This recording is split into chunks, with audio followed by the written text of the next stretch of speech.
are coming on the air tonight with a major moment for the labor movement in this country. Two big strikes, two potentially very different outcomes. You've got Hollywood on the verge of a tentative deal there, but no deal in Detroit, with a big ally set to hit the picket line just hours from now. What it all means for the workers, the companies, the White House, and your wallet.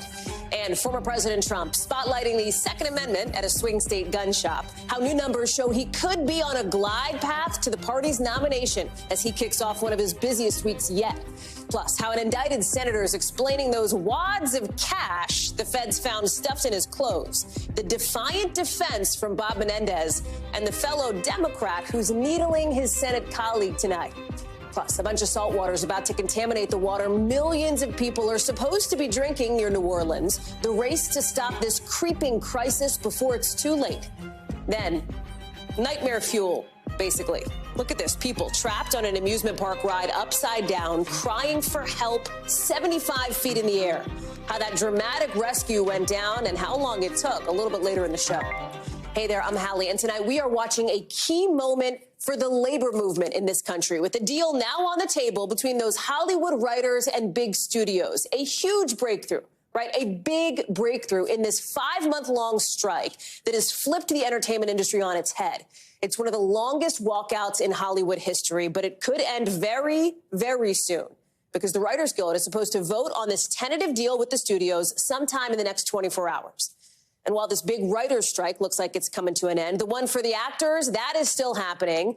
And the already historic auto workers strike, well, that one is only getting bigger, with the White House talking about all of it, saying late tonight that workers in every industry deserve a fair share of the value their labor helped create. We know that in just about, 18 hours, not even from now, President Biden is going to join the picket lines with the UAW president, that's according to two sources familiar with the planning, for the second week of this cross-country strike. And it's not just President Biden heading to Michigan. Former President Donald Trump is set to give a primetime speech to union workers in Detroit just 24 hours later on Wednesday, according to three sources familiar with the planning for that. That's the same time, of course, as the next Republican debate, meaning these labor battles could become even bigger political fights very soon. We've got it all covered from every angle, with Maggie Vespa on the ground covering that auto workers strike in Michigan. But I want to start with Liz Kreutz with the latest from Los Angeles. Okay, key word with this writer strike here is tentative. It is a tentative deal, not a done deal. Could it still fall apart? Hey, Hallie. Yeah, I mean, we're all waiting on pins and needles here to find out what's going to happen. I think there is a lot of hope that things are going to go forward as planned. So that is good news. But again, we're waiting to find out what the details of this agreement are. Neither the writers union or the studio executives, which includes NBC Universal, the parent company of NBC News, have released any details so far of this tentative agreement. We can assume, though, we clearly understand that they have come to some compromise on some of these big sticking points that we've been talking about here. The big question is, are the writers going to get what they want? Are they going to get those higher wages? Are they going to get bigger staffing for the writers' rooms? Are they going to get protections around artificial intelligence, which writers fear could one day take their jobs? And, of course, the bigger question now with all of this is, when will writers go back to work? The Writers Guild says that nobody should be going back to work until this contract is ratified. So the question is, well, what's next as we wait for this? Well, sometime we expect in the next 24 hours, the negotiating committee for the WGA will be voting on the agreement. Then it goes to all the members. They have to ratify the deal. And then it will go back to the board and the council, who will then vote to end the strike. So it could be that writers go back to work this week, assuming they get that deal ratified. But we're waiting to see, Hallie. Well, and then how does the actor strike piece of this play into it, right? Because that is another huge thing that Hollywood is grappling with. And just because the writers go back doesn't mean the actors will, and it doesn't mean all the writers will, too. Exactly. So we still have a long road ahead here. Some of the writers will be able to go back to work once this is ratified, because late night shows and daytime talk shows will mostly be able to get back to work. But scripted series aren't really going to get back into full production since actors are still on strike. Of course, there's hope that if the WGA can get a deal and this ratified, there's then hope that the actors union will be able to as well. And we do know that the writers union, the negotiating committee, is elated by the deal they got. They put out a statement last night where they said, we can say with great take pride that this deal is exceptional with meaningful gains and protections for writers in every sector of the membership. So they are very happy with this. That's the messaging they're putting out. And SAG-AFTRA, the actors union, they then put out a statement saying that they look forward to reviewing this agreement and that they are ready and willing to resume their negotiations. So hopefully this gets the actors union going soon too, Hallie. Liz Kreutz, thank you very much. Let me go now to Michigan, where we find our Maggie Vespa live for us on the ground. We have just found out now that the UAW president will be with the American president, it sounds like, according to sources on the picket line. Even as the president, in just the last little bit, answered a question shouted at him from the press corps saying, "I always support the UAW." Talk us through the dynamics here. Yeah, so essentially, Hallie, I mean, you're not going to meet a person on the picket line who isn't aware that these two visits are happening. President Biden coming here to, as you said, join the picket line tomorrow, according to sources familiar with the matter. And then 24 hours later, you've got former President Trump expected to come here and deliver. There's a supporter out there today, his primetime address to UAW workers here in the Detroit area. The details of either visit, both visits, yet to be made public. We don't specifically know which picket lines they'll join, which plants they'll be in front of, that kind of thing. But basically kind of the consensus that we've heard from picketers, including people here outside this Stellantis parts distribution facility in Centerline, Michigan, is that they're just glad to have any larger spotlight, any more attention on this issue, on this negotiation, and just kind of on these stalled contract talks with the big three. Take a listen to what we've been hearing today. I'm happy that they're both coming at the end of the day. The more support, I think, is the best. We don't want this to be a political circus where Trump says this and Biden says this and we go back and forth. I'm going to talk about it now. Hey, guys, really quick. So coming back out here live, I want to show you what's happening because this is kind of a developing situation. We've got a line of trucks behind the picketing workers here. These, we're told by the workers on the picket line, are management and security and basically non-UAW workers who work inside this plant, came to work today.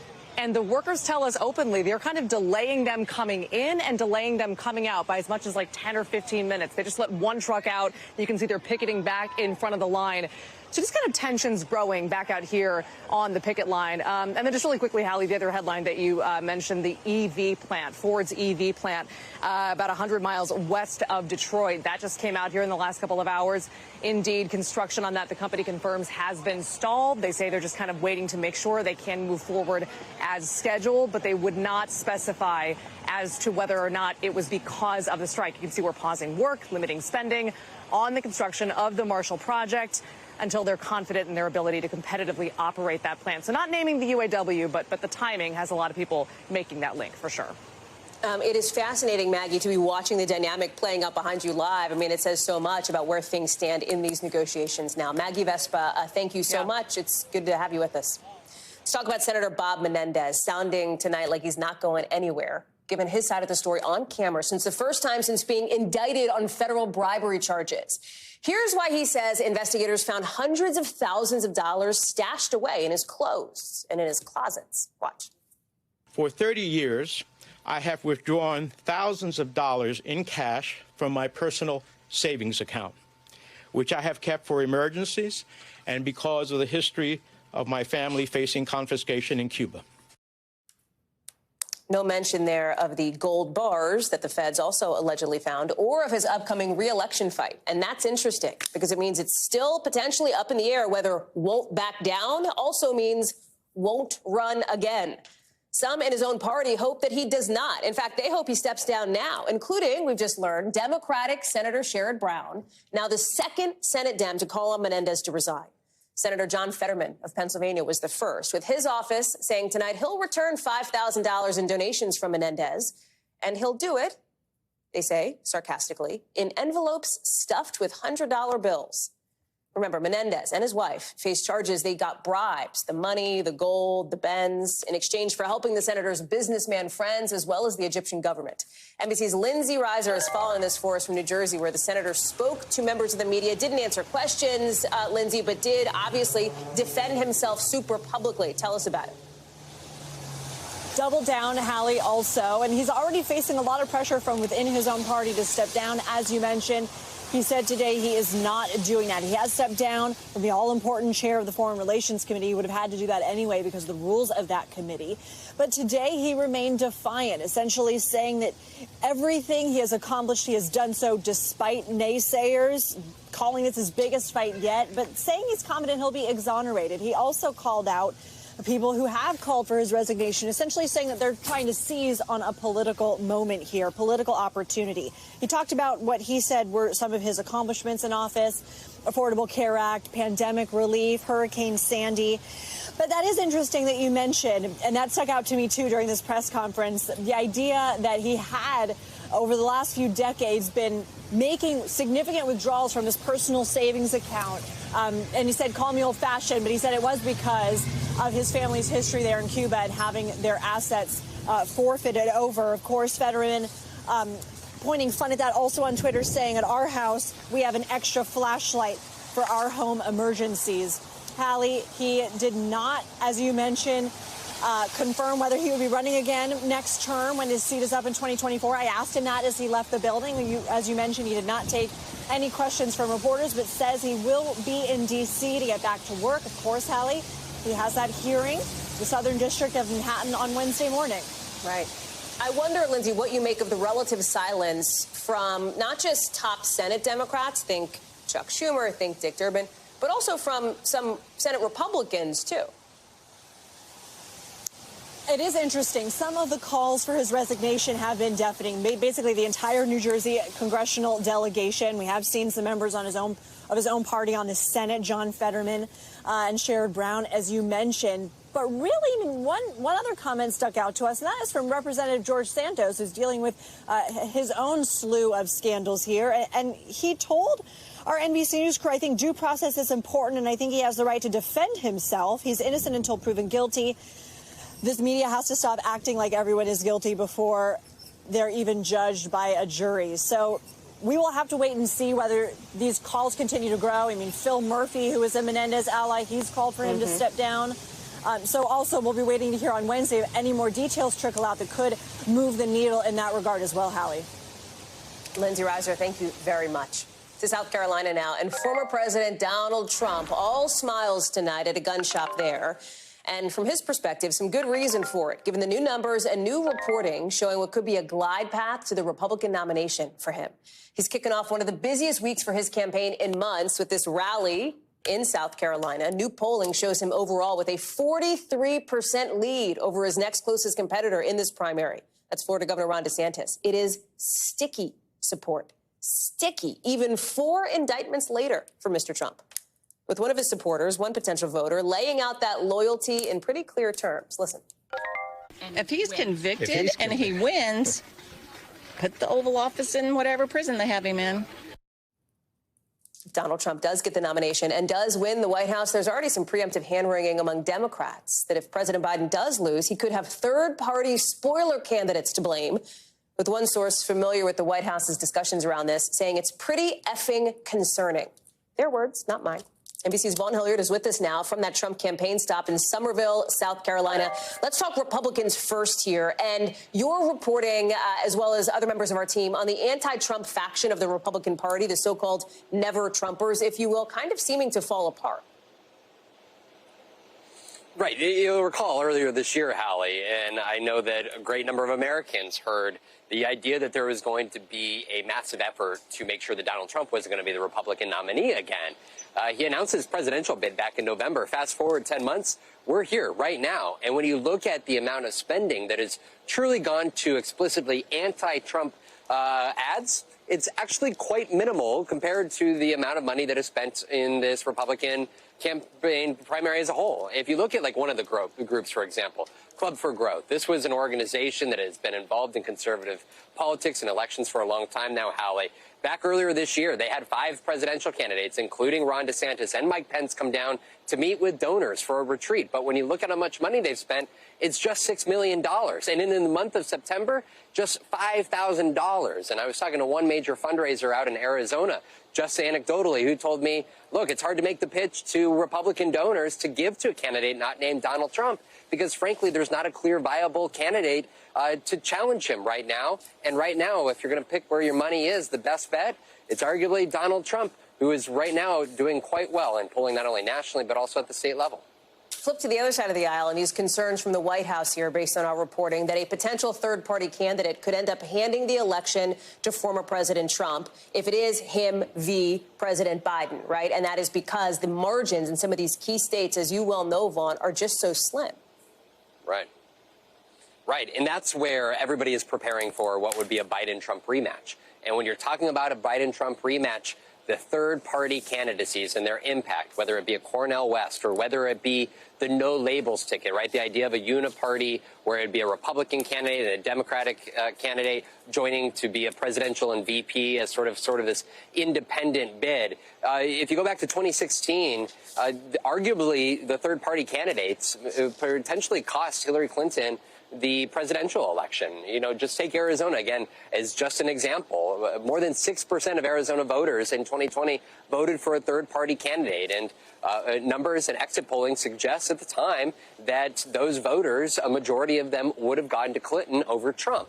There was no major third-party candidate in 2020, and Joe Biden just narrowly beat Donald Trump, and that's where there are concerns from the reporting of our team within the White House right now that a potential no labels party or a Green Party candidate in a close race could cost Democrats here. And you know, I've had conversations with the CEO of No Labels who told me that she would make sure that there is no spoiler in the race. But frankly, this is politics, and that's why we don't know until Election Day or days after who is ultimately going to win, because the American population is large, Hallie, here, and third-party candidates have always been of interest to the American electorate.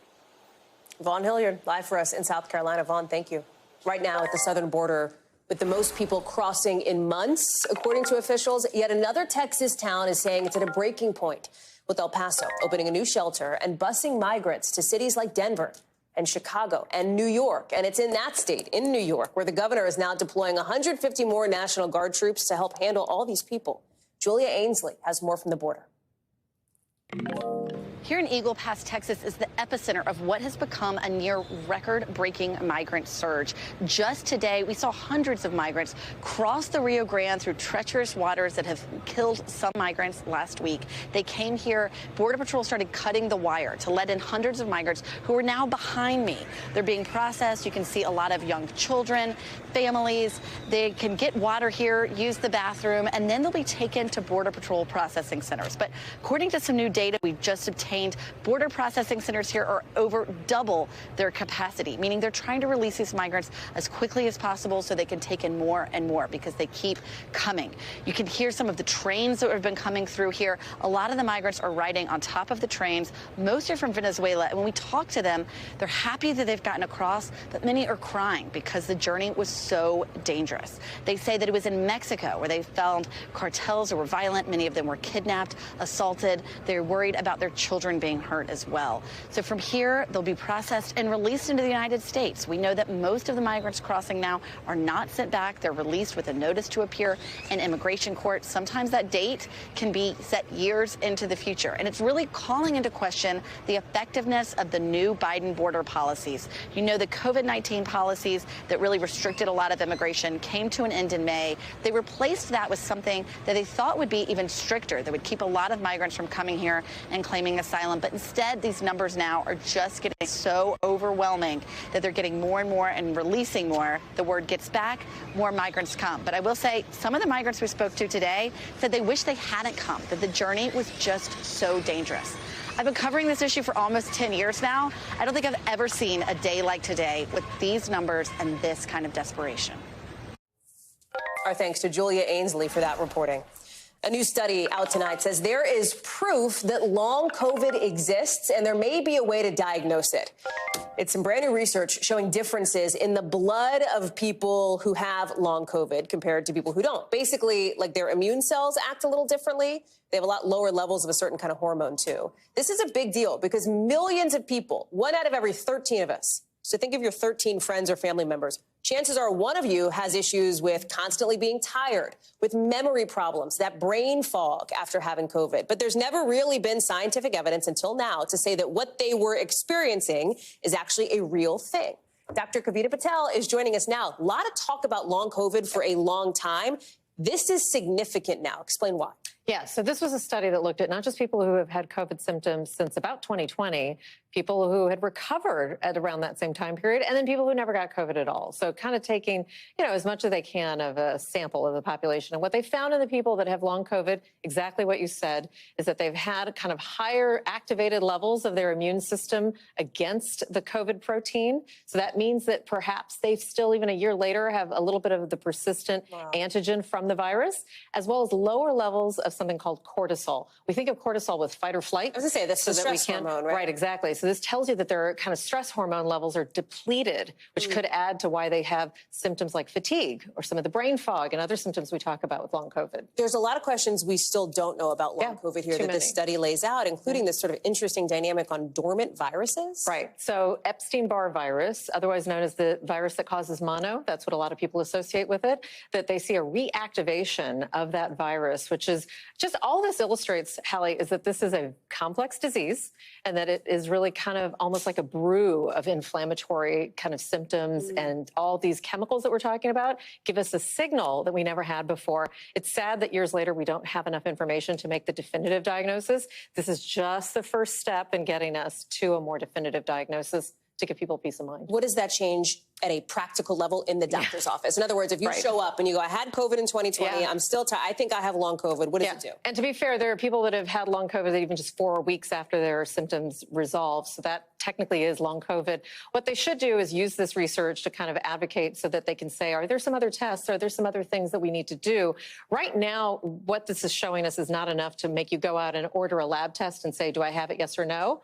But I think it's enough of a signal to give us more information and to give us scientists and doctors more information to do further research so that we can eventually get to that one test, 2 tests that give us that ultimate diagnosis. Do experts suspect that people are still getting long COVID now? And by that, I mean, I think there's this sense among some people that, long COVID is something you got back in the beginning of the pandemic and those earlier strains. And maybe with these more recent strains of COVID, you're not seeing that as much. Is that just people chatting, or is that based in any science? There is some basis for that, but I think it's also associated with the fact that we're seeing fewer people. If you've been vaccinated and if you've had the recent infections, there's a less likelihood of getting long COVID. So it's just pointing to the fact that as we're learning more about COVID, the disease itself, we're treating it, we're learning more about how vaccines can help with long COVID and treatments like Paxlovid and other things that can help with long COVID itself.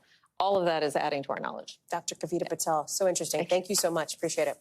Let's talk about the storms tonight set to slam the Pacific Northwest, where people are getting ready to be hit by their first called, or I should say, it's called atmospheric river. That's the name for it. If you're like, well, Hallie, I don't know what an atmospheric river is. Nobody does unless you're a meteorologist, but all it means is this, what you're looking at. Tons of rain, tons of water, very wet. It's possible that some spots could see rainfall for the entire month, like they typically get, fall in just a single day. This is happening as people out east start to clean up after Storm Ophelia, which brought wind, a lot of rain, tons of flooding you can see here in some spots, too. Bill Cairns happens to be somebody who does know what an atmospheric river is. He is joining us now with more. What should we be looking at? We're looking at everyone in the Northeast and Pacific Northwest losing those summer tans in a hurry, Hallie. That's pretty much it. I mean, everyone's like, okay, that's enough. It's been raining for 3 straight days in the Northeast and still raining at this time. And all the white you see on here is clouds. And we didn't see any sunshine today from southern New England to D.C. all the way back through the Ohio Valley. It's still a lot of drizzle out there. And with the low visibility and the low cloud ceilings, the airports are a mess in New York right now. JFK average arrival delays 103 minutes. LaGuardia's at about an hour and a half. Newark's about an hour and a half. Also, Philly about 20 minutes. Boston about a half hour. So that has ripple effects, as you know, all across the country when you're dealing with stuff like that. The remnants of Ophelia are going to be spinning south of New England overnight tonight. 8 a.m. tomorrow morning, the green on this map shows you where more rain showers and drizzle will be. So I hope you have those, rain boots and everything else handy again tomorrow. And then in the Pacific Northwest, look at the spin in here. The atmospheric river. The river's just like, it's like a fluid. And so there can actually be areas of high higher moisture, and that's all this atmospheric river is. And Hallie, it is pouring and cloudy and kind of miserable from Northern California all the way through coastal areas of the Pacific Northwest. The only good about this, Hallie, it means an end to the fire season in that area, in many areas. So that's a welcome thing, and this is the first one of the year, so it's not going to cause a lot of flooding. Bill Cairns, thank you very much. Coming up, NASA's years-long mission, bringing a first-of-its-kind sample back to us here on Earth, how they got it, and why it could hold some clues to the origins of our solar system. How about that? We're going deep coming up. Plus, Joe Jonas and Sophie Turner coming to a temporary agreement about their kids, where they'll be staying in our 5 things.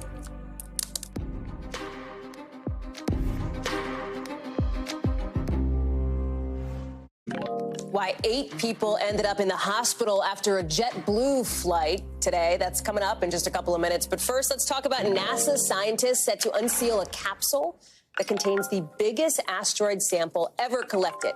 Here's the outside of it. This is the canister.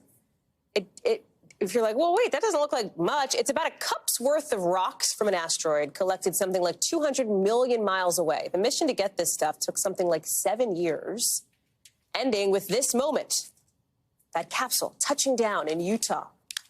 The scientists are now very carefully, obviously, pulling that capsule in. They're going to fly the samples back to Houston to the Space Center. They're going to look at it. They're going to analyze it. They're going to poke it. They're going to prod it. And they're going to hope that it helps us all better understand the origins of our solar system. Joining us now with a sample from that capsule is Tom Costello. I wish I had a sample. Cue the Star Trek music, though, right? Because this is super cool. We're talking about, I'm going to get you to geek out here. We're talking about pristine space dirt and dust. Why do I care about pristine space dirt, you may ask? I hear you, Hallie Jackson. Because we want to understand, how did this happen? How did the Earth come together? How was this incredible combination of gas and dirt and rocks that came together to create this human flesh life on Earth? How did it happen 4.5 billion years ago? We may get clues in this sample. It's only about a half a pound in weight, but it is space dirt, space dust. It's the origins of essentially the universe, of really the solar system. So if they can now start to analyze this, and oh, by the way, how they did this is super cool. Landing a spacecraft on a moving asteroid, drilling down, they thought they'd have resistance, like when the dentist drills into your tooth. No, it went right into the dirt and exploded a whole bunch of sand and dirt and dust. It was a really astonishingly successful mission. What else would you expect from NASA, right? I never in my life thought I'd be so excited about a half a pound of dirt, Tom. Mm-hmm. You have done it. That's what I'm talking about. But it also seems like from your description that this is a big deal. We talk a lot about the space race. We've talked about other countries trying to do these missions to help uncover some of these clues to the origins of the solar system. It feels like this sets the U.S. It kind of plants a flag. Well, absolutely, there is a concerted effort right now globally to understand the origins of the universe. And that speaks to the mission to the South Pole of the moon, where we hope to put a lunar base sometime, right? If there is, in fact, liquid water ice frozen there, we can use that for jet fuel, rocket fuel, drinking. But to underscore how excited they are there at NASA, listen to what they said in the news conference. We heard main chute detected, and I literally broke into tears. I mean, and I'm probably going to do it right now just thinking about it, because that was the moment I knew we made it home. I was there when it was nothing but a PowerPoint on a slide in a proposal that we were submitting to NASA with this dream that we were going to bring back samples from Bennu. Yeah, Bennu is the name of the asteroid, 7 years, 200 million miles away, and they did it. When grown adults are crying, as I know that you are also near tears from this discovery, Tom. At this very moment, I am. It is really something special. Tom Costello, thank you so much. You bet. Really good to have you on. Let's get you over to the 5 things our team thinks you should know about tonight. Number 1, the New York City Fire Department is announcing today that 343 first responders have died from 9/11 related illnesses. Why is that number so important? Because 343 firefighters were killed on the day of the attacks. Fire commissioner saying in a statement, "We have long known this day is coming, yet its reality is astounding just the same. A horrific reminder of the terrible legacy of 9/11. Number 2, to Maui now, with some people who live on Lahaina getting home today for the first time since that deadly wildfire on the island almost 2 months ago. Health officials were handing out protective gear, things that people should wear as they went back because of potentially dangerous toxins. The wildfire killed at least 97 people and destroyed more than 2,000 buildings. Number 3, Oscar-winning actress Sophia Loren is now recovering from successful surgery after she fell at her home in Switzerland, according to her agent. She's 89. She broke her hip and a bone in her thigh bone, basically. No word yet on when she'll be able to leave the hospital. Number 4, Joe Jonas and Sophie Turner have agreed to temporarily keep their children in New York, according to new court documents. Remember, the two are in the middle of a very high-profile divorce, with Turner last week suing Jonas, asking for their 2 daughters to come to England, where she lives, citing the Hague Convention. She says Jonas refused to release the kids' passports. NBC News is out to both of their reps for comment. We haven't heard back yet. Number 5, Lego says it's going to scrap its plan to make blocks from recycled plastic bottles instead of oil-based plastics because the recycled plastics didn't reduce carbon emissions. The company says it is still committed to making bricks from sustainable materials by 2032. They say they're testing and developing some other options. When we come back, a bizarre low-speed chase in California. How this driver managed to get away from officers, look at that, in the local. Plus, millions of federal workers might end up without a paycheck soon if the government does, in fact, shut down later this week. How it could affect you, even if you don't work for the government. Coming up.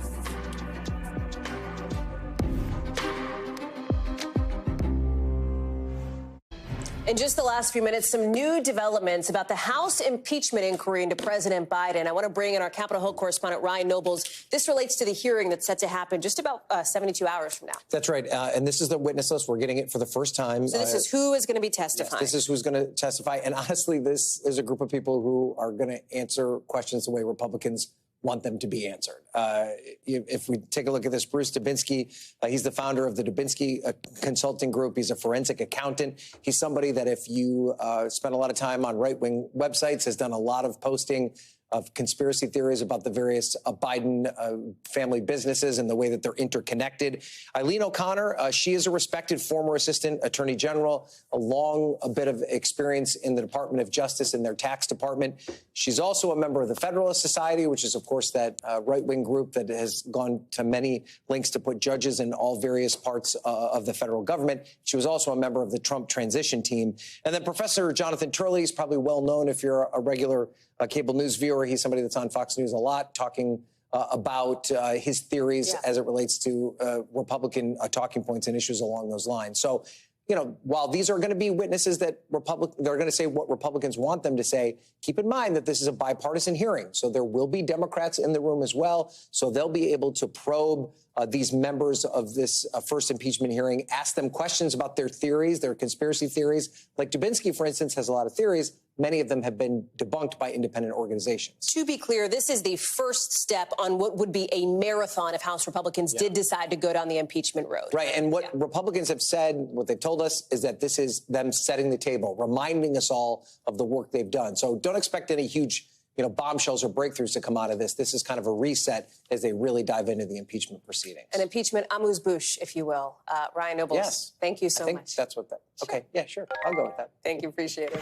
So listen, talking all things Congress, we are at T-minus 5 days before the government straight up runs out of money to keep functioning. We are in deadline mode. So here's what to expect if you're expecting a shutdown. Starting with, should we be expecting a shutdown? Well, probably.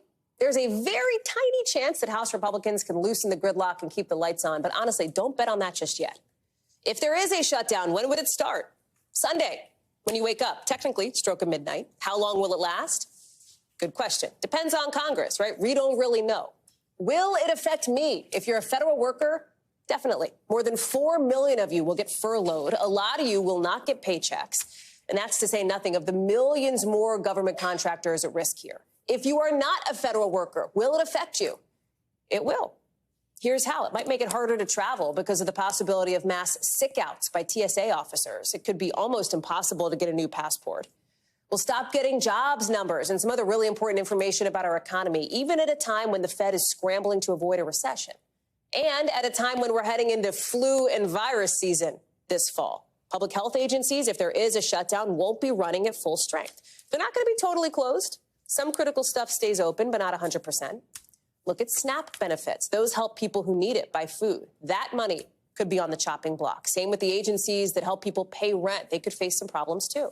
I want to bring in NBC's Shannon Pettypiece, who is live for us from the Capital Area Food Bank, which is gearing to give up thousands of meals if and when a shutdown happens. The big concern here, Shannon, is not just if this is a 24, 48-hour government shutdown. I hate to say that we've all covered those in the past, like we've been through those. Those, you know, national parks have an impact, et cetera. The concern is if this starts to stretch into week 2, 3, 4, 10, who knows? Yeah, exactly. And it's the once you miss a paycheck, once you miss 2 paychecks, once those bills start coming at the first of the month, that is when people like this food bank here, where staff have been scrambling to get ready for a surge in demand, really get concerned. But I also want to emphasize, this isn't just a Washington, D.C. problem. Take a look at this map, Hallie. You can see across the country states that have large numbers of federal workers. The darker colors are the states with the highest number of federal workers. Of course, it's the Washington, D.C. area, but it's Michigan, Ohio, Pennsylvania, Texas. I spoke to one worker in Kansas. He's a police officer at an Air Force base here. Here's what he told me, Hallie. He said, some of us live paycheck to paycheck. You take away a paycheck. How am I going to live for the next 2 weeks? He said, how do I take care of my kids? How do I take care of my wife? He went on to say that, you know, that type of mindset ends up causing bad things to go through some people's minds, and some people can't get through it. So really taking an emotional toll. I talked to a couple other federal workers, one in Wisconsin, one in Indiana. Have a listen to what they had to say. We'll be having to contact our mortgage lenders, our car loan servicers, our utility companies, anything that we have an auto withdrawal from coming out of our bank accounts, we'll have to stop that. The disillusionment that comes with this looming shutdown that happens over and over again, you can't put that toothpaste back in the bottle. Yeah. So real world consequences there, Hallie, for the people who are going to be stuck in the middle of this, which is millions of people across the country. And I keep thinking about, Shannon, that Air Force officer you talked about, who's talking about, hey, might he have to go hunt meat, right? To figure out, he's a hunter, to figure out, like, what he's going to do if this thing goes on and on. I want to just note here for people who are like, well, wait a second, Hallie and Shannon, you're talking about this shutdown like it's definitely going to happen. It's not definitely going to happen, but it looks pretty likely at this point, right? I mean, just touching briefly on the politics of it, based on the conversations that are and are not happening down the road from me at the Capitol, it feels like that is a fair assessment at this moment here Monday night. That's what our reporting indicates. House Speaker Kevin McCarthy, he had a note of optimism today in the past few days, but the legislative pathway is getting very, very narrow. And the legislative pathway, even towards a short extension or even towards a waiver that would keep active duty members of the military, that pathway is very small at this point because they just haven't been able to reach a consensus among House Republicans. Of course, anything is possible in Washington, but certainly people are preparing for the worst here. Shannon Pettypiece, thank you so much. Good to see you. NBC News covers hundreds of stories every day, and because it can be tough to read or watch or listen to them all, our bureau teams have done it for you. This is what they tell us is going down in their regions in a segment we call The Local. Out of our Southern Bureau, the NTSB says it's looking into a JetBlue flight that got really bad turbulence today, sending 8 people to the hospital. It was flying to Florida from Ecuador. The airline says the plane landed safely in Fort Lauderdale, but that it's been taken out of service for inspection. No word yet on the condition of the people who ended up in the hospital. Out of our West Coast Bureau, take a look at this video. This is a suspected drunk driver leading cops on a 10-mile chase through the streets of California. Yes, that is a golf cart. Guy's not wearing a shirt. He's got a dog on his lap. Police say the man was wanted in connection with an assault with a deadly weapon. They ended up arresting him in the parking lot of a 7-Eleven. And out of our Midwest Bureau, 5 flamingos have been spotted where you might not expect them on the shores of Lake Michigan. That's north of Milwaukee. This is the first time that anybody's ever seen flamingos in the state. Researchers think, look at all those people. I'd show up to see a flamingo in Wisconsin, too. They think maybe Hurricane Idalia pushed these flamingo north because the winds were so intense. They think the flamingos are going to fly south when the weather gets cooler, or they're saying, hey, leave these birds alone. Overseas now, and a new dramatic warning from Russia today, with the top official telling state media Ukraine must surrender on the Kremlin's terms, or else, in their words, they'll cease to exist. That's after Ukraine says it killed a top Russian commander in a missile strike. NBC News has not yet independently verified that. And Russia's defense ministry did not immediately respond to a request for comment. That strike allegedly happening the same day as this moment. You're looking at it here, that the Canadian Speaker of the House is now apologizing for. I want to show it to you.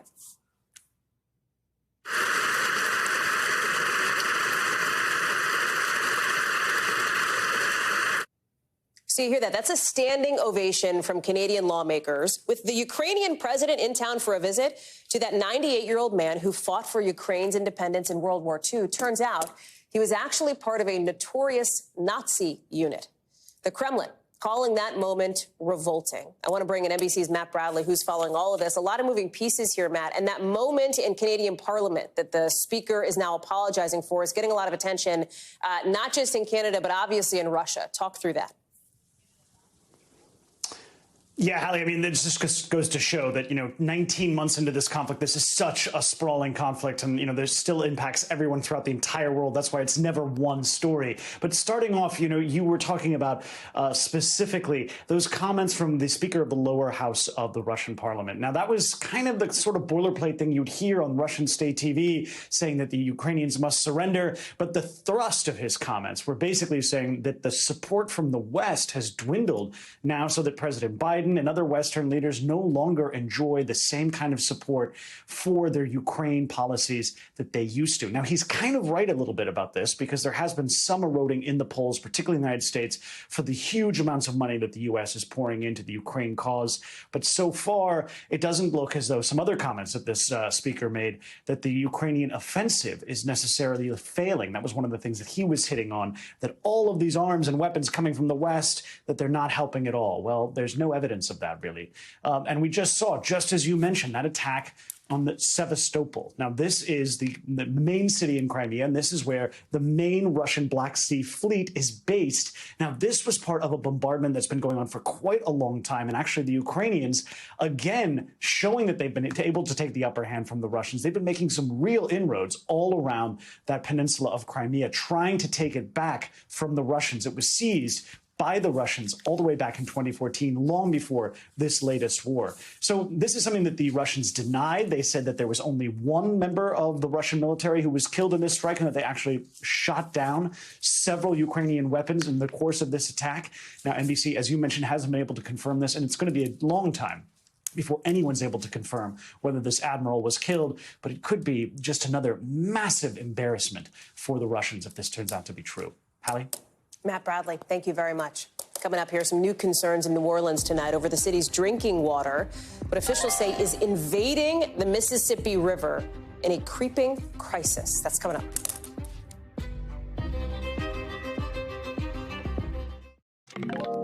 A slow-moving crisis happening tonight in Louisiana, with a giant mass of salt water making its way up the Mississippi River from the Gulf of Mexico. It's happening because of a drought. Not enough rain means there's not enough water going down the Mississippi to keep the salt water from coming up. And that's a problem, because the water treatment facilities in the area, they are not built to handle levels of salt that are this high. Officials now scrambling to try to slow this salt water down before it hits the New Orleans area as early as next month. Blaine Alexander is joining us now. So, Blaine, we're already seeing this one part of southeast Louisiana closer to the mouth of the river under this drinking water advisories. When you're looking at cities and towns in the area, what are they trying to do to get a handle on this? Well, Hallie, they really are coming at it from all different levels. And I've got to point out the fact that it's raining right now. This is what officials want to see. They're hoping for more rain to really kind of drive those levels up. But in the meantime, what they're doing is, one, they're trying to bring in more fresh water. In fact, they're doing it to the tune of tens of millions of gallons every single day. They're literally bringing it up by barge from some of the fresh areas. They're trying to mix that with some of the saltier water and hopefully decrease the levels of saline. Another thing, though, that they're doing is they're literally almost trying to stop this saltwater invasion in its tracks. They're raising this underwater barrier by about 25 feet, so hoping to slow the flow of some of that saltwater into the area. And then the final thing is they're going to some of the places further upriver that don't see some of the saltwater contamination yet and put that into the drinking water supply down in the lower river areas, Hallie. What are you seeing, Blaine, as far as preps for some of these homeowners, for some of these people in the area, as they're bracing for this to maybe become a problem? We know that, you know, if there's salt in the pipes, it's a problem not just for the stuff, but for the people, right? People with certain health issues, et cetera. Absolutely. And like you said, there are some areas that are already feeling this. We've got a lot of focus on New Orleans, but if you look further in the southern part of Louisiana, Plaquemines Parish, for instance, it's further downriver. They're already seeing the effects of this. So Louisiana Department of Health says, listen, if you have issues with dialysis, for instance, if you're taking dialysis, or if you're on a low sodium diet even, you need to monitor this and make sure that this isn't something that could possibly affect you. There's already a drinking water advisory there, and officials there have started bringing in bottled water. They've got distribution sites set up around the area for people to go and get relief. But they are certainly hoping that, certainly before it gets to New Orleans, they will have some time to keep this at bay. Remember, they're projecting it to come into this area around October 22nd or so. So they're hoping that that time will give them enough time to try and keep it at bay, Hallie. Blaine Alexander, thank you so much for being there and for bringing us this story. We appreciate it. Tonight, everybody is thankfully safe after a terrifying moment at a theme park in Canada. But this ride getting stuck upside down, leaving them trapped. Look at this, dangling midair. Noah Pransky has more on the dramatic rescue. They're upside down. The park rates this as one of its most thrilling rides. And by that standard, it didn't disappoint.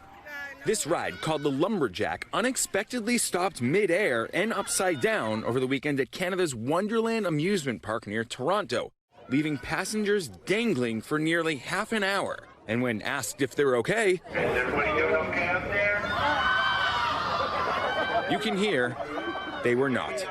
Local media reports said in order to reset, the ride had to finish its usual cycle, meaning the riders had to go round and round a few more times before they could safely get off.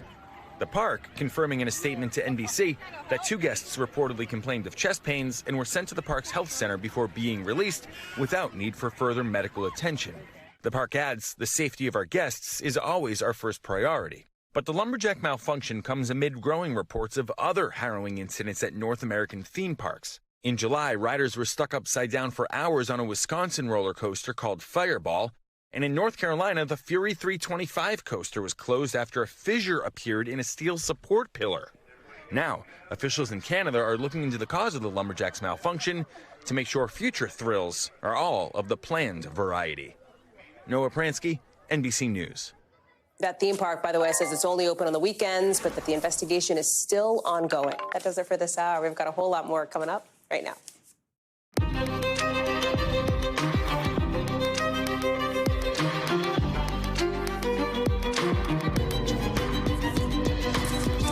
We are coming on the air tonight with a major moment for the labor movement in this country. 2 big strikes, 2 potentially very different outcomes. Hollywood on the verge of a tentative deal there, but no deal in Detroit, with a big ally set to hit the picket line just hours from now. What it all means for the workers, the companies, the White House, and your money.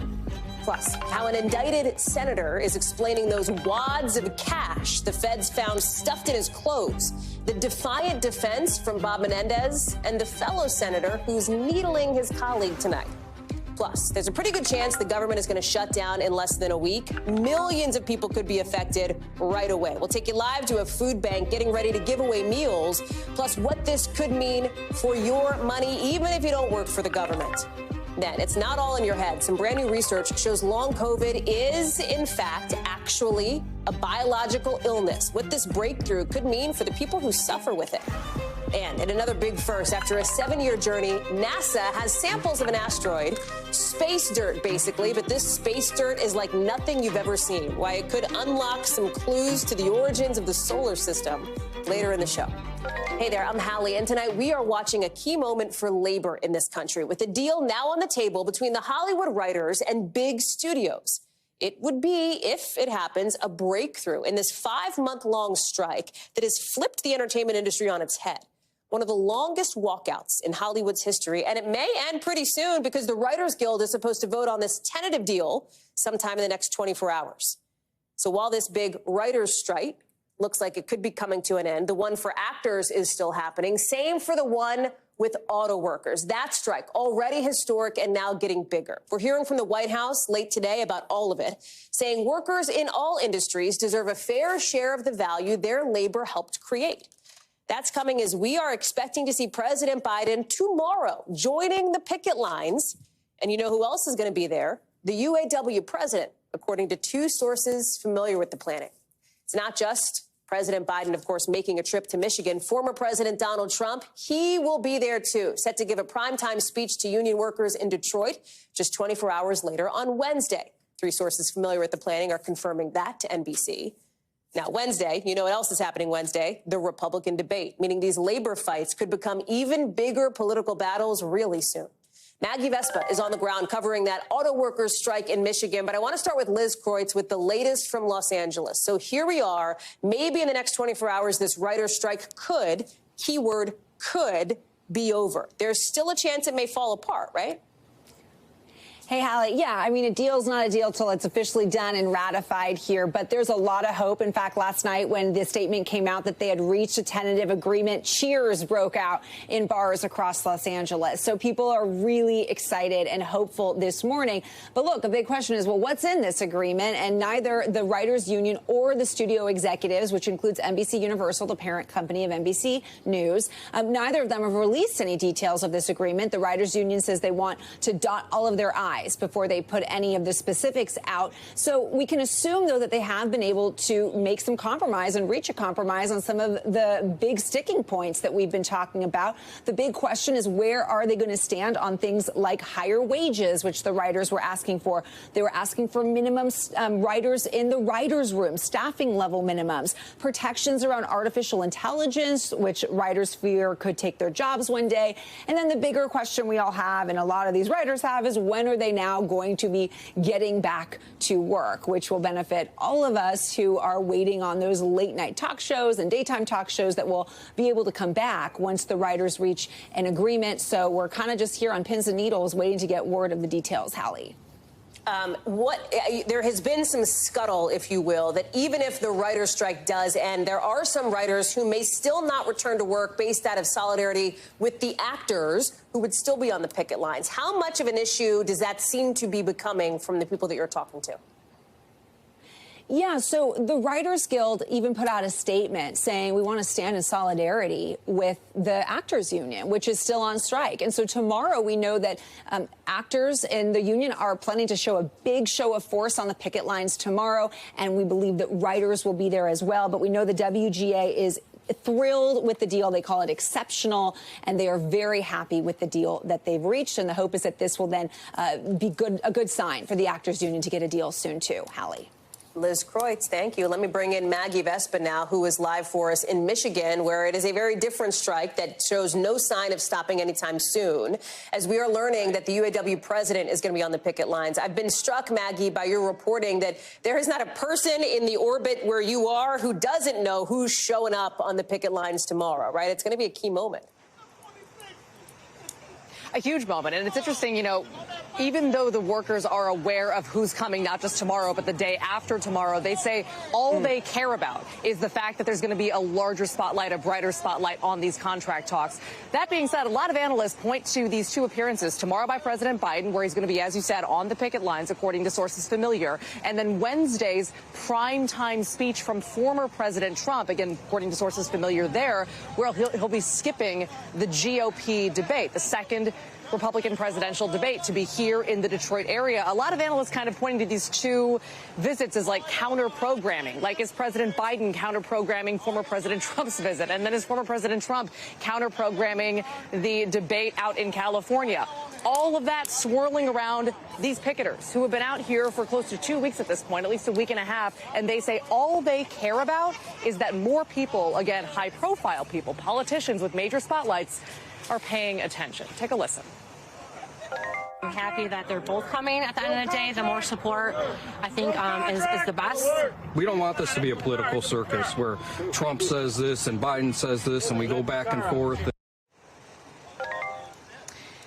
talk about another headline that just came out in the last few hours. A lot of people here talking about it as well, because electric vehicles have been a huge part of this conversation during these negotiations, again, which are stalling right now still against the big three, Ford, GM, and Chrysler owner Stellantis. Ford, in particular, is building, but is now pausing. They confirmed construction on a $3.5 billion electric vehicle plant in the Marshall area. That's about 100 miles west of Detroit. And they released this statement saying we're pausing work, limiting spending on construction on that project until we're confident about our ability to competitively operate the plant. You can see that they don't say UAW. They don't talk about the strike in their statement. But obviously the timing of this has a lot of people drawing that link, Hallie. And the issue is a lot of these workers long-term very concerned about electric vehicles, because experts say it can take as little as a third of the labor. There's some debate around this, but a third of the labor to build an EV as it does traditional cars. So long-term job security here tied to EVs, a big concern, a big sticking point in these talks. So a lot of development ahead of these two high-profile visits. Hallie. I was going to say, Maggie, there's a lot of moving pieces on this one. Maggie Vespa, thank you. We'll be looking for more from you, I know, in the next couple of days. Appreciate it. An indicted New Jersey senator sounding a lot tonight like he is not going anywhere, with Bob Menendez giving his side of the story on camera for the first time since being indicted on federal bribery charges. Here's why he said investigators found hundreds of thousands of dollars stashed away in his clothes and in his closets. For 30 years, I have withdrawn thousands of dollars in cash from my personal savings account, which I have kept for emergencies and because of the history of my family facing confiscation in Cuba. No mention of the gold bars, as you see here, that the feds also found, or of Menendez's upcoming re-election fight, meaning it could still be up in the air whether it won't back down, as Menendez says, also means won't run again. Some in his own party hope he does not. They hope he steps down now, including, we've just learned, Democratic Senator Sherrod Brown. He now becomes the second Senate Democrat to call on Menendez to resign. Senator John Fetterman, he was the first, with his office saying late today he's going to return $5,000 in donations from Menendez. And he'll do it, they say, a little sarcastically, in envelopes stuffed with $100 bills. Bit of a reference there. Remember, Menendez and his wife faced charges. They got bribes like the money, the gold bars, the Benz, in exchange for helping the senator's businessman friends, as well as the Egyptian government. NBC's Lindsay Reiser is following this one for us from Union City, where the senator was speaking today. So no questions from Senator Menendez, but we are hearing tonight from not just Senator Fetterman, but Senator Brown as well. Is there any indication, based on what we heard from the senator, based on the reporting that you and our teams are doing, that he's feeling the pressure from at least some of his colleagues, some but not all, to step down?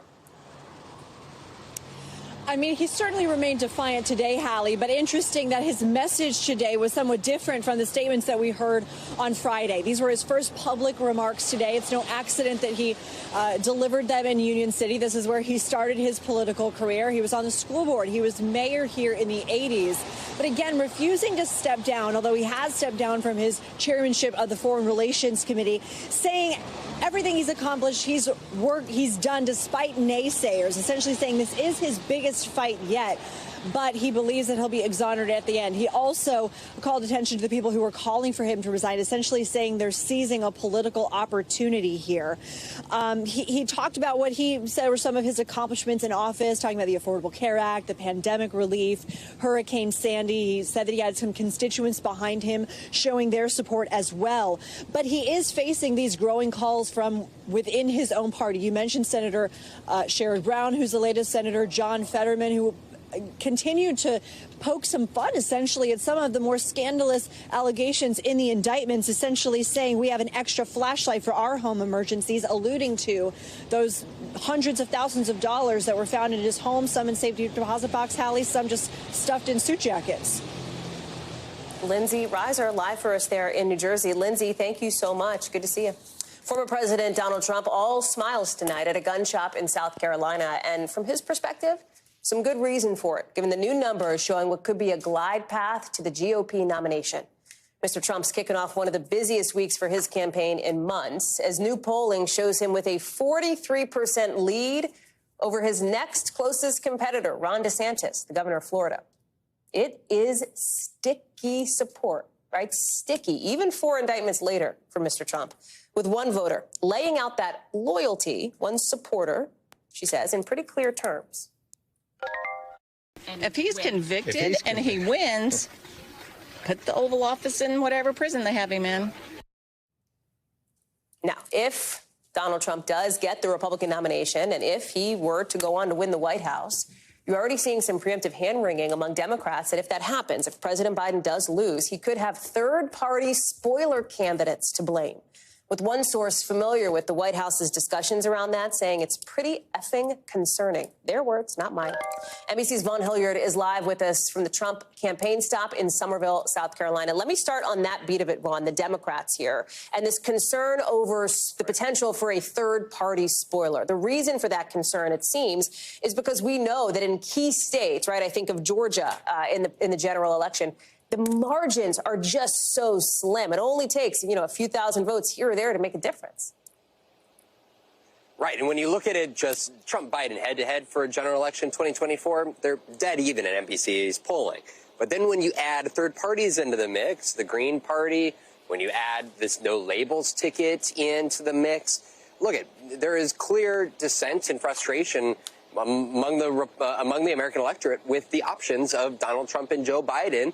And frankly, folks are looking elsewhere. And of course, we don't have names on like that no labels ticket, but already 5% of Americans saying they would vote for the no labels ticket, even though we don't even know who those people would be, Hallie. And that is why when you look back 8 years ago in the Hillary Clinton-Donald Trump race, there were some notable third-party candidates. The Green Party candidate, Jill Stein, but also Gary Johnson, who is running as a libertarian. And just take Arizona, for example. In 2016, more than 6% of Arizona voters voted for third-party tickets. And in a state narrowly won by Donald Trump over Hillary Clinton, exit polling showed that a majority of those third-party voters would have gone to Hillary Clinton. And so that is why 8 years later there is so much consternation among especially Democrats here when they're looking at those numbers.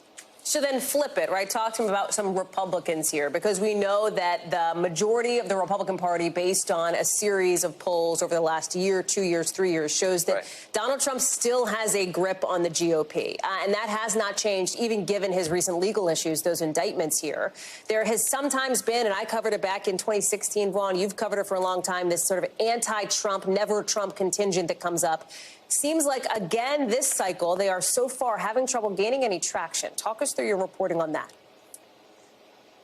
Right. As one non-Trump campaign advisor told me in our new reporting, at the beginning of the year, there was a lot of talk about, making sure that Donald Trump was not going to be the Republican nominee again, that conservatives wanted to go in a new direction, turn the page. Well, fast forward, we are looking at Donald Trump with a firm grip among the Republican electorate. And frankly, we're 3.5 months away to the Iowa caucus. Just take one of the groups, Club for Growth, a longtime conservative organization.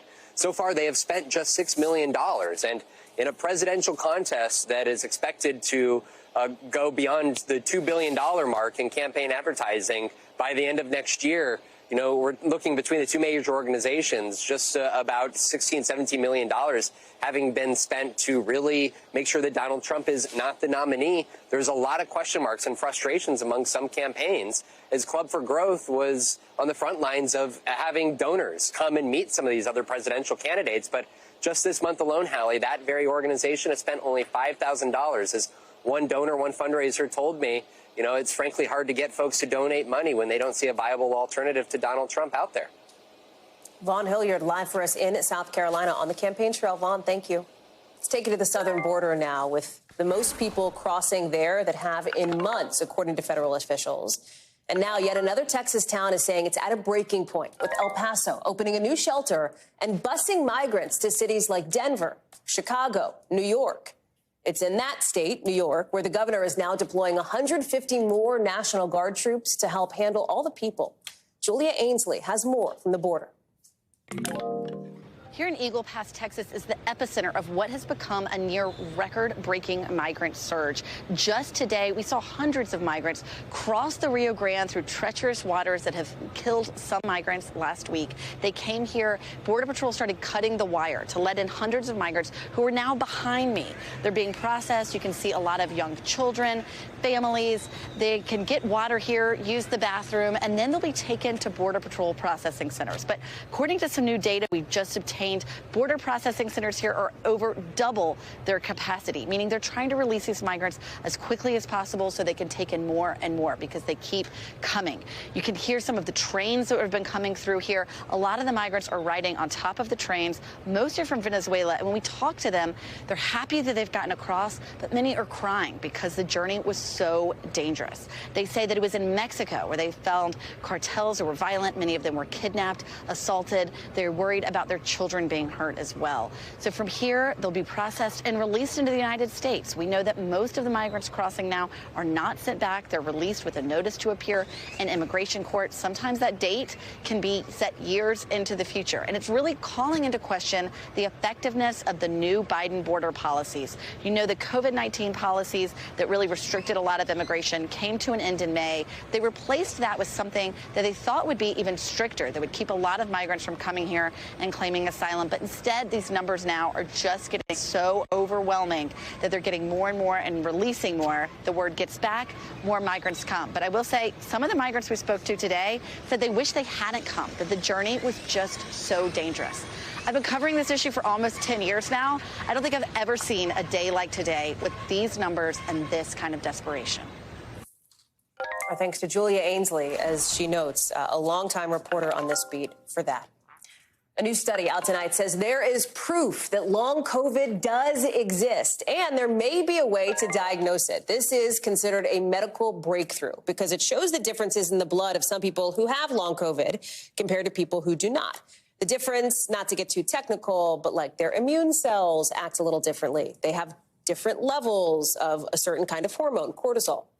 This whole thing's a big deal because millions of people, 1 out of every 13 of us, have issues with constantly being tired and memory problems, that brain fog that is one of the signatures of long COVID. Until now, there's really not been scientific evidence to back up that what they're experiencing is actually real.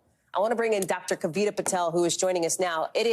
We've been talking about long COVID almost since COVID existed, right? And now the first sort of significant study explaining this. How's it going to change things in a doctor's office? I think, practically speaking, it's not going to change much, except that I think it'll be a little bit of an inch closer. And I know that this seems like a long road we've had to travel, but we're getting ever closer to having a panel of tests, a way to say, you know what, Hallie, I think those symptoms are consistent with long COVID.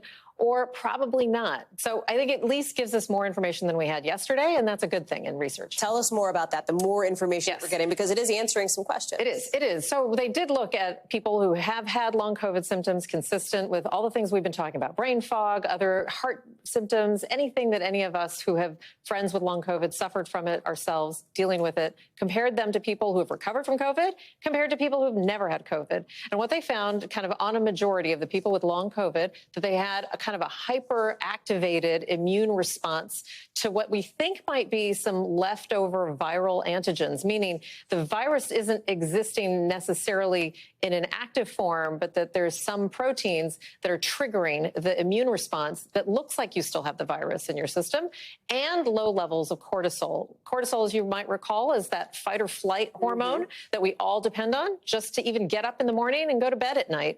But in many of the people with long COVID, the cortisol levels are half of what we would expect for a normal person without COVID. So that's significant. There's also some things that we don't know about long COVID, like the idea that it can, and correct me if I have this wrong, I know you will, it can, in some instances, almost reanimate dormant viruses, like if you've had mono before. And Epstein-Barr virus. Yeah, like if you get it in college or high school or whatever. It can reactivate that virus, and or at least the levels of chemicals that we see look like a reactivation to this. So other infections can play a role in this as well. That seems bizarre. It's bizarre, but all of this is bizarre. A novel virus, and then thinking about the complexity of the human body, it's not shocking that we're still uncovering like an onion more and more and more. I just hope that we don't take our eye off of this because, as you mentioned, too many people have it, and we need to get them solutions and treatments. I will say, I think there's a sense, just anecdotally, like in casual conversation, that long COVID is something that happened to people who got COVID early on in the pandemic. Right. That it was like kind of the OG strain of COVID and not the more recent variants. Right. Can you still get long COVID now? You can. And so people do, and you can. It's less likely. And also remember, we've had vaccines and we've also had proof that Paxlovid and other treatments for COVID can actually decrease your chances of long COVID. So the more you know, the more we can actually help with this. But the truth is that too many people are suffering. So we need more answers faster, unfortunately, than science can give you. Dr. Kavita Patel, I know there are so many who are still working to get those answers. Yeah, Thank you so much. Appreciate it. Storms tonight are set to slam the Pacific Northwest, where people are getting ready to be hit by their first atmospheric river of the season. What does that mean? Well, basically a ton of rain, a lot of water, meaning Seattle could see the amount of rainfall it typically gets in a month in just a few days. This is happening as people on the other coast out east are starting to clean up after Storm Ophelia, which brought wind, rain, some of the flooding that you see here. I want to get to meteorologist Bill Cairns, who is live for us now with more. What are you watching now, today, tomorrow, and in the week ahead? Yeah, most of the problems, Hallie, are on the Northwest and also the Northeast. In the Northeast, people are they're over it. They want the sun back out. It hasn't been out in like 4 days. And unfortunately, tomorrow is not going to be much better. All the airports in New York are averaging about 90-minute delays. Boston is just about an hour. It has improved a little bit in Philadelphia. And here's the bad news. This is what's left of Ophelia. It's just kind of spinning south of New England. Still more showers at 5 a.m. on Tuesday. And then even during the day on Tuesday, still some clouds and drizzle around New York City. Some people may go another day tomorrow without seeing any sunshine at all. Now for the Pacific Northwest, huge storm off the coastline of British Columbia. This is what we call an atmospheric river, and we call it that because we can track the humidity that's in the atmosphere, in the clouds. It goes all the way out in the Pacific, and then it comes straight through into areas of the Northwest. In the El Nino years, especially in winters, these can be very problematic if we get one after another or get some huge ones into California. This one is mostly going to be in the Pacific Northwest over the next couple of days, and that area has been exceptionally dry. That's why we're not too concerned with flooding. If you look at the drought map, they actually have some extreme drought conditions near the Cascades and also here in areas of Oregon. So this is actually welcomed rain. It's helping to ease the drought, and it's also helping to alleviate the summer fire season. So that's all good news, but it is still pouring now in Eureka to Medford. That'll continue through tonight and into tomorrow, on and off. It looks like Tuesday night will be the heaviest batch of rain for our friends from Portland up to Seattle. So some of it can be good, Hallie, but when we talk through this El Nino winter about atmospheric rivers on the West Coast, usually it's a lot more problematic than this. Bill Cairns, thank you very much. Appreciate it. I know you've got a lot to watch the next few days. Coming up, some more trouble for Russell Brand tonight after allegations of sexual assault. What we're learning about the new investigation into him. Plus, NFL players, they're just like us. Why the Pittsburgh Steelers got stuck on a plane on the runway for hours, way longer than you may expect, in our 5 things.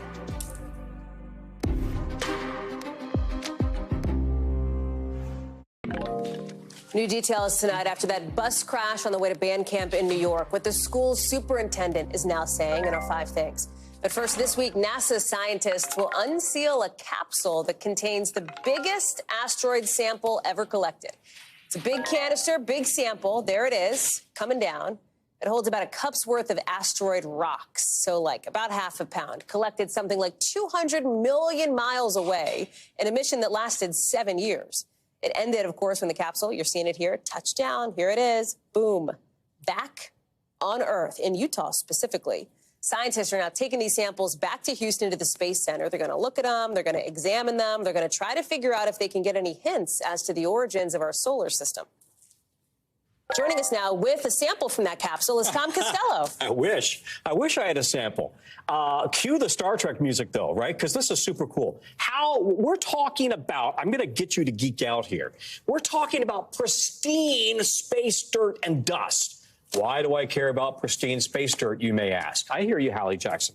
Because we want to understand, how did this happen? How did the Earth come together? How was this incredible combination of gas and dirt and rocks that came together to create this human flesh life on Earth? How did it happen 4.5 billion years ago? We may get clues in this sample. It was only about a half a pound in weight. but it is space dirt, space dust. It's the origins of essentially the universe, of really the solar system.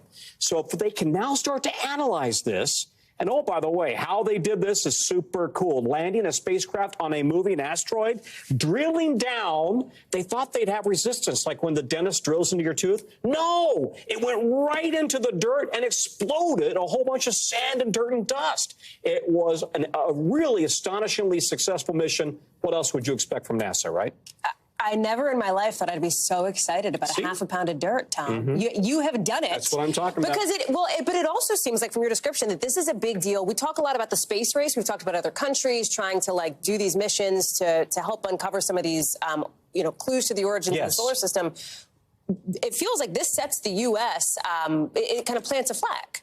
Well, absolutely, there is a concerted effort right now globally to understand the origins of the universe. And that speaks to the mission to the South Pole of the moon, where we hope to put a lunar base sometime, right? If there is, in fact, liquid water ice frozen there, we can use that for jet fuel, rocket fuel, drinking. But to underscore how excited they are there at NASA, listen to what they said in the news conference. We heard main chute detected, and I literally broke into tears. I mean, and I'm probably going to do it right now just thinking about it, because that was the moment I knew we made it home. I was there when it was nothing but a PowerPoint on a slide in a proposal that we were submitting to NASA with this dream that we were going to bring back samples from Bennu. Yeah, Bennu is the name of the asteroid, 7 years, 200 million miles away, and they did it. When grown adults are crying, as I know that you are also near tears from this discovery, Tom. At this very moment, I am. It is really something special. Tom Costello, thank you so much. Really good to have you on. Let's get you over to the 5 things our team thinks you should know about tonight. Number 1, all of the high school students hurt in that bus crash on the way to band camp in New York last week, they're all expected to be okay, according to the superintendent. He also says some of them, of course, are still struggling with what happened. Remember, the bus basically rolled off a ravine on Thursday. 2 adults, 2 people connected to the school were killed in this crash. Number 2, an Italian mafia boss nicknamed the Last Godfather, died today, according to a local Italian news agency. Matteo Messina Denaro was arrested back in January after spending 30 years on the run. He had cancer at the time of his arrest. Denaro was convicted of a whole bunch of crimes, including for his role in planning the murders in 1992 of anti-mafia prosecutors. Number 3, Joe Jonas and Sophie Turner have agreed to temporarily keep their children in New York, according to new court documents. Remember, the 2 were in the middle of a very high-profile divorce. Last week, Turner sued Jonas, asking for their 2 daughters to come to England, where she lives, citing the Hague Convention. She says Jonas refused to release the kids' passports. NBC News is out to both of their reps for comment, although we haven't heard back. Number 4, Lego says it's going to scrap its plans to make its Lego blocks from recycled plastic bottles instead of oil-based plastics, because they say the recycled plastic didn't reduce carbon emissions. The company says it's still committed to making bricks from sustainable materials by 2032, and that they're testing and developing other options. Number 5, the Pittsburgh Steelers are reportedly back in their city of Pittsburgh this afternoon. And that is news because their charter flight home from Las Vegas last night had to make an emergency landing in Kansas early today. The FAA says the crew reported a possible oil pressure issue. The team's spokesperson says everybody on the plane was safe. When we come back, we are just 5 days out from a possible government shutdown, and it could affect you even if you are not a federal worker. We'll tell you how next. Plus, a big rescue operation happening right now in Guatemala after some serious flooding. That's later in the Global.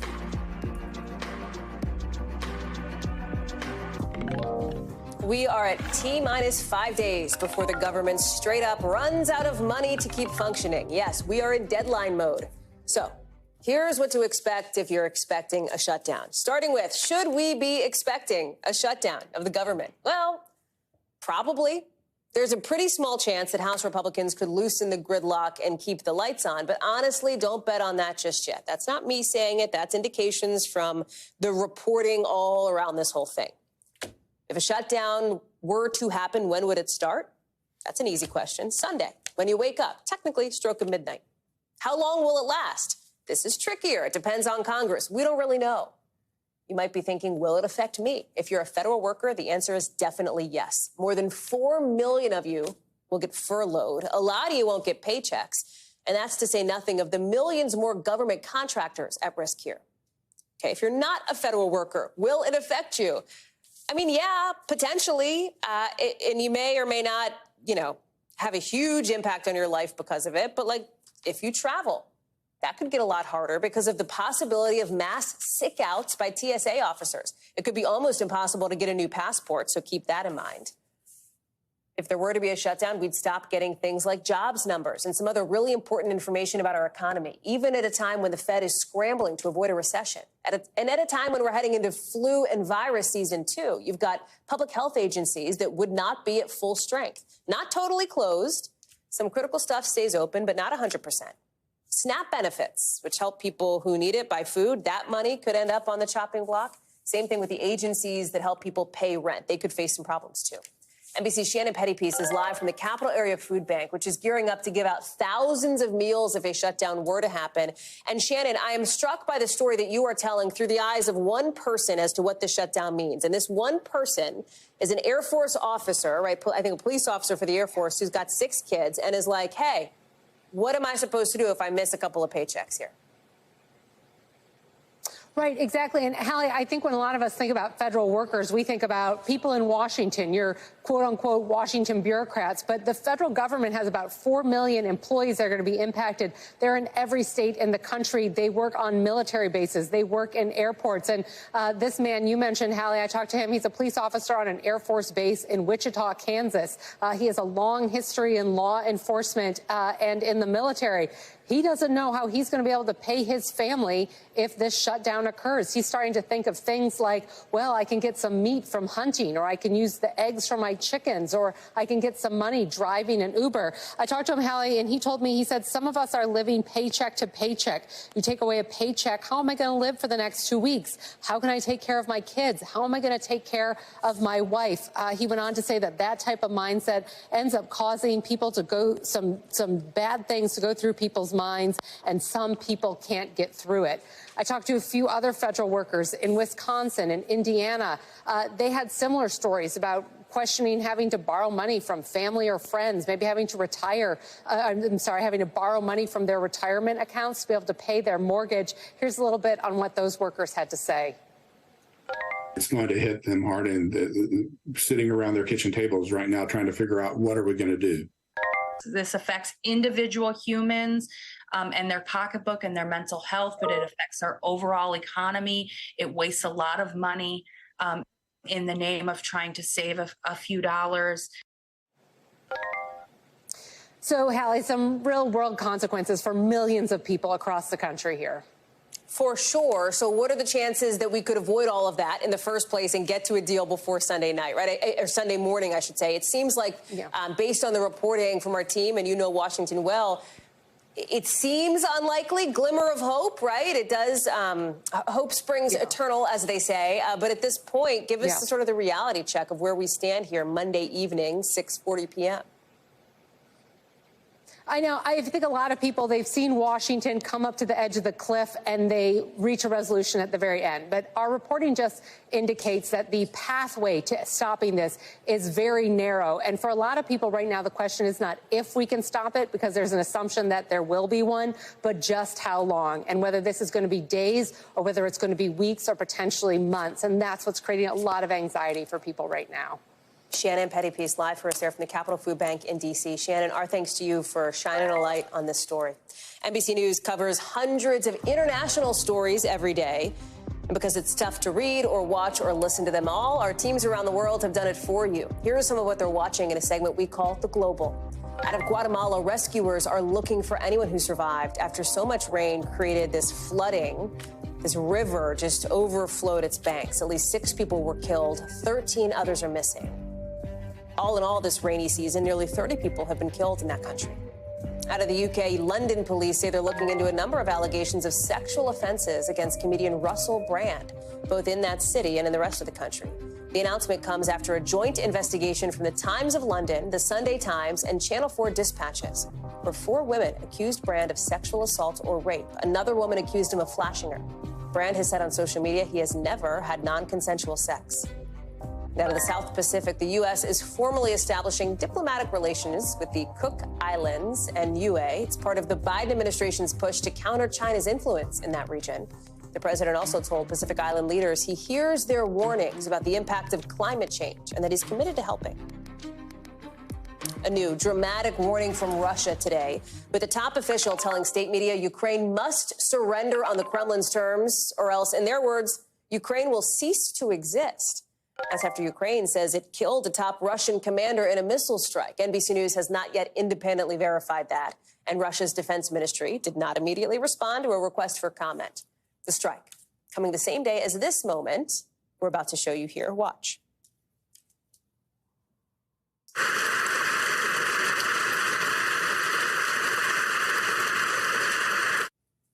That is a standing ovation by Canadian lawmakers as the Ukrainian president was in town for a visit to the man you see there. He's a 98-year-old who allegedly fought for Ukraine's independence in World War II. Turns out he was actually part of a notorious Nazi unit.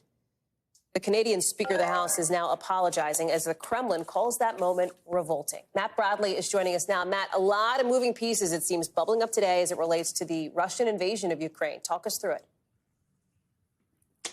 Yeah, Hallie, well, I'm going to talk about what you just mentioned, what happened in the Canadian House of Parliament. And obviously, we call that where I am here a storm in a teacup. And it's just the kind of thing, you've been working in politics your whole life. And this is the kind of thing that keeps political advisors and politicos and politicians up at night. Bringing a guest like that to a speech like that, and this kind of looks like that move from the State of the Union where the president will nod to a hero in the audience. Well, there wasn't the proper vetting that was done. And that really just goes to show how you really need to vet somebody like this when you're going to bring them in front of the assembly, in front of the parliament, and have everybody stand and applaud. And what we're seeing right now is Anthony Rota. He is the Speaker of the Canadian Parliament. He has said essentially that he's going to take all of the blame for this. He said that this man, this 98-year-old Yaroslav Honka, that he's from his riding, his district in Canada, that he arranged the whole thing. So it looks as though Rota, the Speaker of the Parliament, is going to be taking the fall for this very embarrassing episode. And it's something that the Kremlin, they just couldn't resist the low-hanging fruit here, Hallie. They immediately pounced on this because this idea of Russia fighting against Nazis in Ukraine, this is something that Vladimir Putin has been saying since before the war, that the Ukrainian government is stacked with Nazis. So this played right into Russian propaganda, and they're making hay of it. They have an opportunity, and they're not going to let it go. Hallie? Matt Bradley, thank you very much. Coming up here on the show, a lot more to get to, including some of the new concerns in New Orleans tonight about the city's drinking water. What officials say is invading the Mississippi River, creating this creeping crisis. That's next.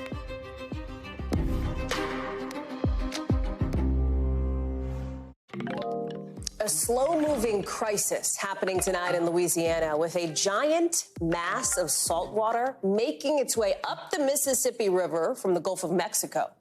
It's happening because of a drought. Not enough rain means there's not enough water going down the Mississippi to keep the salt water from coming up. And that's a problem because the water treatment facilities in the area, they are not built to handle levels of salt that are this high. Officials now scrambling to try to slow this salt water down before it hits the New Orleans area as early as next month. Blaine Alexander is joining us now. So, Blaine, we're already seeing this one part of southeast Louisiana closer to the mouth of the river under this drinking water advisories. When you're looking at cities and towns in the area, what are they trying to do to get a handle on this? Well, Hallie, they really are coming at it from all different levels. And I've got to point out the fact that it's raining right now. This is what officials want to see. They're hoping for more rain to really kind of drive those levels up. But in the meantime, what they're doing is, one, they're trying to bring in more fresh water. In fact, they're doing it to the tune of tens of millions of gallons every single day. They're literally bringing it up by barge from some of the fresh areas. They're trying to mix that with some of the saltier water and hopefully decrease the levels of saline. Another thing, though, that they're doing is they're literally almost trying to stop this saltwater invasion in its tracks. They're raising this underwater barrier by about 25 feet, so hoping to slow the flow of some of that salt water into the area. And then the final thing is they're going to some of the places further upriver that don't see some of the saltwater contamination yet and put that into the drinking water supply down in the lower river areas, Hallie. What are you seeing, Blaine, as far as preps for some of these homeowners, for some of these people in the area, as they're bracing for this to maybe become a problem? We know that, you know, if there's salt in the pipes, it's a problem not just for the stuff, but for the people, right? People with certain health issues, et cetera. Absolutely. And like you said, there are some areas that are already feeling this. We've got a lot of focus on New Orleans, but if you look further in the southern part of Louisiana, Plaquemines Parish, for instance, is further downriver. They're already seeing the effects of this. So Louisiana Department of Health says, listen, if you have issues with dialysis, for instance, if you're taking dialysis, or if you're on a low sodium diet even, you need to monitor this and make sure that this isn't something that could possibly affect you. There's already a drinking water advisory there, and officials there have started bringing in bottled water. They've got distribution sites set up around the area for people to go and get relief. But they are certainly hoping that, certainly before it gets to New Orleans, they will have some time to keep this at bay. Remember, they're projecting it to come into this area around October 22nd or so. So they're hoping that that time will give them enough time to try and keep it at bay, Hallie. Blaine Alexander, thank you so much for being there and for bringing us this story. We appreciate it. Tonight, everybody is thankfully safe after a terrifying moment at a theme park in Canada. But this ride getting stuck upside down, leaving them trapped. Look at this, dangling midair. Noah Pransky has more on the dramatic rescue. They're upside down. The park rates this as one of its most thrilling rides. And by that standard, it didn't disappoint. This ride, called the Lumberjack, unexpectedly stopped midair and upside down over the weekend at Canada's Wonderland Amusement Park near Toronto, leaving passengers dangling for nearly half an hour. And when asked if they're okay, you can hear they were not. Local media reports said in order to reset, the ride had to finish its usual cycle, meaning the riders had to go round and round a few more times before they could safely get off. The park confirming in a statement to NBC that 2 guests reportedly complained of chest pains and were sent to the park's health center before being released without need for further medical attention. The park adds the safety of our guests is always our first priority. But the Lumberjack malfunction comes amid growing reports of other harrowing incidents at North American theme parks. In July, riders were stuck upside down for hours on a Wisconsin roller coaster called Fireball. And in North Carolina, the Fury 325 coaster was closed after a fissure appeared in a steel support pillar. Now, officials in Canada are looking into the cause of the Lumberjack's malfunction to make sure future thrills are all of the planned variety. Noah Pransky, NBC News. That theme park, by the way, says it's only open on the weekends, but that the investigation is still ongoing. That does it for this hour. We've got a whole lot more coming up right now. Thanks for watching. Stay updated about breaking news and top stories on the NBC News app or follow us on social media.